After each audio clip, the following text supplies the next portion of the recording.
Yo, what's up? This your boy M Breezy back at it again, man, like I always do around this time. What's up, Cowboy Nation? What's up, YouTube? Let's get right into it, man. The Dallas Cowboys will face the New York Football Giants this Sunday, 3 p.m. Central Time and 4 p.m. Eastern Standard Time. The Football Giants with a quarterback, a rookie quarterback. I don't know what the guy's name is. Whoever he is, he's going to be in for a long day because this defense is going to be all over him.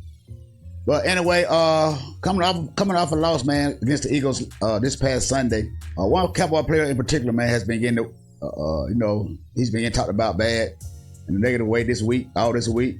Terrence Steele had a bad game, had a very bad game this past week against the Eagles. His man was beating him all day long, pretty much all day long. And, Dak Prescott, he can't handle that being under duress because the guy can't think that fast. He's going to take a sack.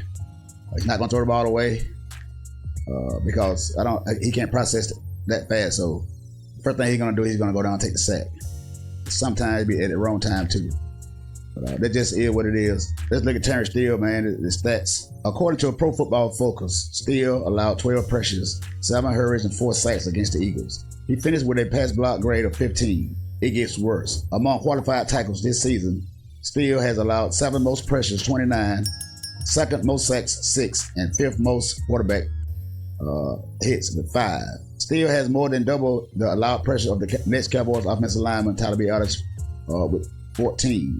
For added context, backup Chuma Adogo has allowed 11 pressures this season despite getting asked to start the 11th hour on 2 occasions when Tyron Smith was made a last-minute scratch. Okay, the total pressure allowed by the Dallas Cowboys offensive lineman this season so far. Tyler Smith, the second-year player with 4. Tyron Smith with 5, even though he missed a couple of games. Tyler Biotis had 14. Zach Morton had 13. Terrence Steele had 28, including 12 versus Philadelphia. And Chuma Adoka with 11. Now, if you take those 12 away from Terrence Steele off of that game last week, it'll be 16. That'll be 2 more than Biotis and 3 more than Zach Morton. So that's just one bad game the guy had. He had one bad game. Now, before we sign him to that big contract, everybody was talking about how they love Steele. He's the guy, we should keep him, we should sign him, and we signed him. Coming off a knee injury. Who knows if he's at 100%, and that knee's still hampering him. Nobody knows. Same can be said for Michael Gallup. But we don't want no excuses. This is not the excuse business. If you're out on the field, you should play and you should produce. And now, Jerry Jones said that they asked the question that is he going to give Terrence Steele any help? Jerry Jones says no, because it will hamper the offense. It will hamper the offense. And you know that Jerry Jones hates to be wrong, and he paid him all that money. So Jerry Jones is not going to admit that the guy needs help because he paid him all that money, $86 million this offseason. So you think Jerry Jones is going to give Terrence Steele some help, you can forget about it. Because the guy, his ego is too big. He never wants to be wrong about anything. Now, I'm not saying that Terrence Steele is a bad guy because Terrence Steele is in that spot for a reason because he earned it. He's earned the right to have that spot. So that's why we paid him. That's why we paid him. Now, the guy has one bad game. Now, everybody wanted the guy gone, especially Dak Prescott, content creator fanboys. Now they want Terrence Steele gone. They want to be benched. They're blaming the game on him. They're blaming the game on Terrence Steele. Now, you can blame most of the game on Terrence Steele, but not the whole thing. So we had first and goal on the 6-yard line. Terrence Steele did not jump off sides. Terrence Steele did not take a sack for a loss. Terrence Steele did not forget to spike the ball and throw the ball away, wasted it down. Terrence Steele did not throw the ball on the 2-yard line short of the end zone with no time on the clock. Those are not Terrence Steele mistakes. Now, he did have a bad game. I agree. He had at the wrong time. He had a bad game. But hey, this is the NFL, man. Everybody have bad games. Everybody have bad games. We're not gonna hop on that. So we signed Martavis Bryant to the practice squad. Martavis Bryant, the guy that was drafted in 2014 by the Pittsburgh Steelers. He was definitely suspended over substance abuse violation late with that season in 2016. 31-year-old was a 4th-round pick by Pittsburgh in 2014. Spent 4 years with the Steelers, including when he was suspended for the entire 16th season. Bryant spent time in the CFL and more recently the XFL before signing with the Cowboys. So the guy has been a journeyman, and he's been trying to get back in the NFL. He's been out of the league for 5 years. So hey, who knows, man? Is this guy gonna help the Cowboys or not? Who knows? Because guess what? You got to have somebody to throw the football. The quarterback is Dak Prescott. Are we sure Dak Prescott can get this guy the ball? Because right now, as we see it, he's not doing a good job of getting Brandon Cooks the ball. Now, everybody was clamoring about Brandon Cooks in the offseason. Everybody was clamoring about Brandon Cooks. And now Brandon Cooks only has, like 15 catches, 17 catches for 165 yards, something like that. I mean, hey, it is what it is, man. It's going to all depend on the quarterback. And a lot of times, Jerry Jones be bringing these guys in, man, and most of the time, these guys don't even get playing time in the game. And so, anytime the Cowboys lose and everybody hollering about wide receiver, Dak Prescott don't have no wide receiver, this, that, and the third, and Jerry Jones go out and hire somebody to the practice squad. That's basically what he does. That don't mean the guy's going to get in the game. That means Jerry Jones, he hears the noise, but he's not going to make no big splash, no major move, because that's not how he's built. He's not going to do that. But let's take a look at Martavis Bryant career with the Steelers, man. He got drafted in 2014. The guy had 26 receptions for 549 yards, and the guy had 8 touchdowns. 2015, the guy had 50 catches for 765 yards and 6 touchdowns. He didn't play 2016 because he got suspended for the season for the substance abuse policy. 2017, he had 50 catches again for 603 yards and 3 touchdowns. And then the Steelers, they let him go. And then the Raiders picked him up, and he had 19 catches for 266 yards and no touchdowns. So that pretty much was his career. Now the guy did have some good. He did have some good highlights. When he played with Ben Roethlisberger. Ben Roethlisberger was that quarterback. He spread the ball around. He's one of those guys that spread the ball around. Ben Roethlisberger. He all his receivers get the ball.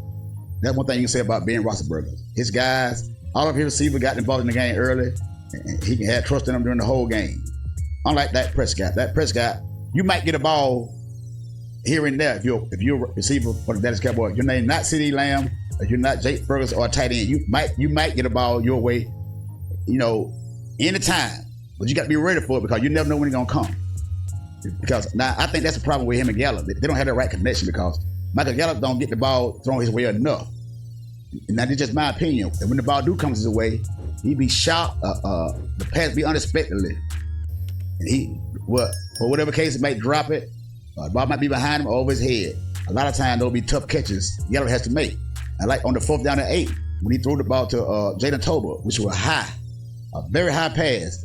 If he would throw the ball low to the outside, that would have been a catch for a first down. Even though we had Jake Ferguson on the middle of the field wide open. The game-winning receiver that he missed him. So who knows, man, what Martavis Bryant can do, add to this team when he get his chance to.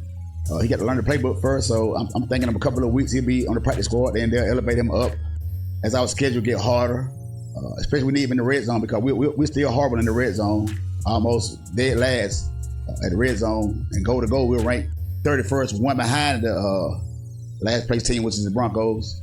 So who knows, man? It's all going to depend on Dak Prescott. No matter what receiver we bring in here, it doesn't matter who it is. Can Dak Prescott give him the football? That's going to be the answer, man. Can he give him the football? But you bring guys in, even though it don't matter how talented they are, you can't be talented without the football. You can't not produce without the football. I mean, and you guys know what it is, man. You know what it is. The truth is the truth. Hey, it just is what it is. You can't deny that, even though I know a lot of you guys want to, especially you fanboys, you want to. But hey, man, your quarterback got to produce. Your quarterback he's had all the help he can get over the past couple of years, man. This guy, they're literally building a team around Dak Prescott, and he's still not getting the job done. So what more do you guys want? What more do you guys want, man? I don't think you got to worry about more victories. Dak Prescott had a good game, and he didn't lose it. You guys were more worried about Dak Prescott didn't lose the game than you were more worried about getting the win. And then what you do, you come down on Terrence Steele real hard, which, hey, I'm not saying he didn't deserve it, but hey, you guys put too much blame on a player when your guy don't succeed. And that is wrong. But hey, that's what I'm here for. To let you know when you're wrong. I'm not going to put up for it. Let's look at these next 5 games coming up. The Dallas Cowboys. We got the Giants, I say Sunday. We got the Giants at 3 p.m. Central Standard Time, 4 p.m. Eastern Standard Time. That should be a win. Like I say, here we go. Here go this schedule where we're going to have about 3 or 4 wins in a row against these sorry teams. Hey, this is what it is, that roller coaster I was talking about, that roller coaster, up and down, up and down. And here we go again. The Giants should be a win. We should beat the Giants down because they got a rookie quarterback. Whatever his name is, I don't know. Carolina Panthers, we got a rookie quarterback, Bryce Young. He's having a horrible season. Down there in Carolina. This should be another win. We should beat these guys easily too. Then here come the Commanders, NFC East rival, the division game. So this should be a win for the Cowboys, but who knows? They beat us last year in the last game of the season with Sam Howell, and he's still there. Remember, the guy had 397 yards on the Eagles defense. So, hey, don't take the Commanders too lightly because he got rid of Chase Young and Martavis Sweat. Those guys are gone. That's defense. But, hey, we still got to play defense, too. They got an offense. So, that should be a win. That should be 3 in a row. Then the Seahawks coming in. Geno Smith and the Seahawks. Now, who knows what's going to happen in this game? Because, like I said, they got a pretty good defense. And whenever you can scheme against Dak Prescott, if you got a smart defensive coordinator and you know how to scheme against Dak Prescott, you can make the game harder for the Dallas Cowboys. You can make it harder for the Dallas Cowboys if you get the right defensive coordinator to scheme for Dak Prescott, because it don't take much if you're smart. Okay, if the Cowboys get a big lead too with the defense, you forget about it.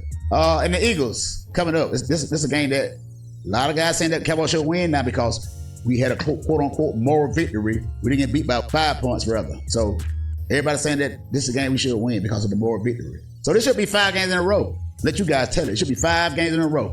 But who knows what to expect when you play the Dallas Cowboys? Who knows? Who knows? But hey, man, like I say, I'm waiting to see. I'm just going to wait and see.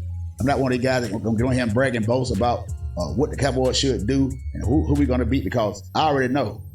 After all my year watching the Dallas Cowboys, I don't know what to expect from this team. I don't know what to expect from this team. That's why I take it week by week and I call the game how I see it. Hey, man, hit the subscribe button, man. Hit that like button. Leave me a comment down below. And tell me what you guys think about the Dallas Cowboys going to the next 5 games. What you think the record should be. Until the next time, it's your boy Breezy, and I'm out.